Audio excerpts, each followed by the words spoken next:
Hi, Bryan Armentrout with the Food Leadership Group, and I am here in beautiful Chicago for the Food Safety Summit, where we're going around and interviewing people on what food safety means to them.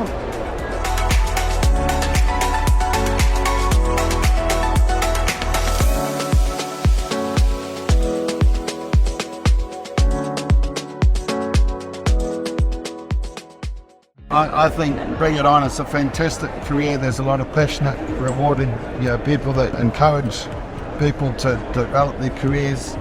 Just last night I was at the Food Safety Professionals Networking Group here. Yeah, we really encourage that. There's not enough young people coming into science because they don't see it as sexy but it's actually a very rewarding career, and I'd really encourage anyone to do it. Yeah. For me, food safety has two different meanings. On one hand, it is a mission of mine, a purpose that allows me not only to do work in the name of my son, but it also allows me to essentially, when I'm doing this work, it's as if I'm still being a father to him. On the other hand, it's like this opportunity to interact with, meet up, be introduced to, or sometimes meet up with people you haven't seen in a long time. It's like this gathering of superheroes. It's like I don't see anyone wearing a cape, but I feel as if there's a lot of invisible cape wearing when we come here, and it's such a great opportunity, because I think when you look at the idea of the why behind food safety, you got to look at the role of people. And one thing that all these people have in common is that when they were hired for whatever job they have, right, nowhere on the bulleted list of requirements did it say courage. Yeah. So we find so much courage. We need to be able to cultivate courage and to celebrate courage and to validate that courage. This is what gatherings like this really do that. So to me, food safety is about this world of people who go above and beyond to make sure that food is ultimately safe for everyone. We make such a difference and impact in people's lives. And, I started in food safety because, I saw other people making an impact. And some of those people, how King, Darin Detwiler, had such an impact on me and the way I perceived food safety. And I wanted to find a way to be able to reach others and have that impact on them. And my philosophy has always been that, if I can make a difference in even one person's life and maybe save one person's life, then I've done my job. And through the different avenues that I've taken over the years, I hope that I can say that I've done that, I'm originally from India, and when I moved from India, first thing, I go to the store and I make sure that, all the labels are correct. That's how I ended up into that, food safety role. I started as a quality technician and eventually got promoted multiple times, making sure, we follow the procedures and, all the labels are correct. And I am not a lead instructor, but I help the lead instructor. And then, I attended one of the sessions, how to say no to the business leaders. It was one of the first sessions I attended. For me, food safety, besides the fact that it's making this food safe, it's just so important. It's a requirement for humans to be able to live, right? Yeah. So from the beginning, when I was young, it was very important to me to make sure that a lot of people in my community, I'm from Mexico, will have safe food. That kind of struck with me, and that I've been carrying that through my entire career. So that's what inspires me every day, to do whatever I can to ensure that whatever I do improves, the safety of the food that other people are going to eat, whether it's my establishment or others. I've been working in this industry for over 35 years. So I started out in USDA and worked myself up to FDA plants, and then food service and auditing supply chains, and then working for associations like the Restaurant Association and now the Food Industry Association, that's our parent organization to SQF. When I first started out, my biggest challenge, honestly, was stopping people from smoking in production and pest control.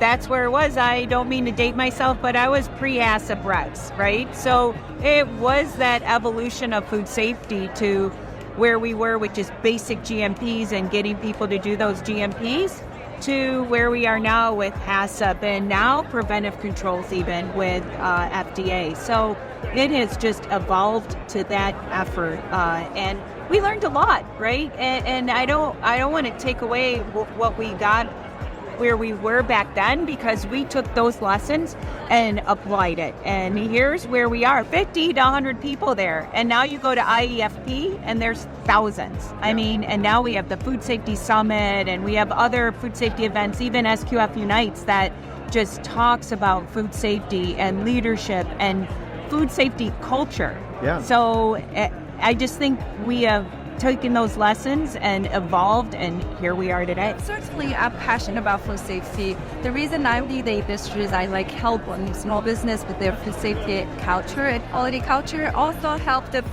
food safety professionals with their career path. That's why we founded Women in Food Safety. And I hope, if I have a crystal ball to see in 5 years, I really hope food safety become a community. Not just food safety professionals talk about food safety. We would like to invite supply chain, operations, CEOs, everybody who do the jobs or work for food business should know about food safety. We really had this outstanding keynote today to kick off the session at the Food Safety Summit. Mary from Young Brands, she mentioned food safety is a community. It is truly a community. And I would like to see all the people here talk about food safety, not just food safety professionals. Working in food safety, especially working with the Atchison Group, it's data diversity. We deal with so many different clients, so many different food types, so many different products, and nothing is ever the same, and nothing ever stays the same. It's constant, right? No matter if you think you've got it down pat in one industry, something pops up, you got to start all over again and work. Yeah. Well, my background is in public health, and I fell into the food industry through nutrition and then into the retail space, where I got to lead food safety and quality efforts for a long time. And recalls was part of that whole dynamic. And I saw the need for a fix, and so I just kind of stepped into one step after another. But keeping food safe for people has always been kind of a value of mine. Obviously, I want to make sure that myself, my family, my friends, we're all healthy, we're not getting sick from food. But I think the most important thing is the people in this industry. I feel like we have some of the best people that really care and really want to make the world a better place. So for me, it's all the amazing people that I've met in this industry and along the way from 16 years ago till now. Honestly, cooking. I would say cooking first, and then in the restaurant industry. So for a little while, I had my own food business. And with that food business, you have to train in food safety.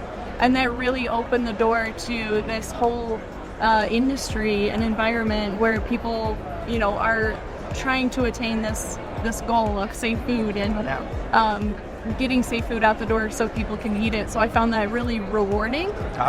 So when that food business went away, I knew I had an option and an opportunity, even within my hometown, to join that cause. Yeah, so when I was in college, I went into school thinking I was going to go out, get a PhD, end up working in pharmaceutical research. I had one internship and it was fun. It wasn't quite for me though, so I was trying to just see what fit my fancy there. I wanted the same kind of career path, and I took a class in food microbiology, and the professor was talking about the food safety world and all the things that go on there, and I just kind of found what it really interested me, and then I got an internship in the food industry working in the manufacturing plant, in the labs, in the corporate office, and I just found what I loved doing, and so I kept going through it and kept learning more and made my way into the door and stuck with it since.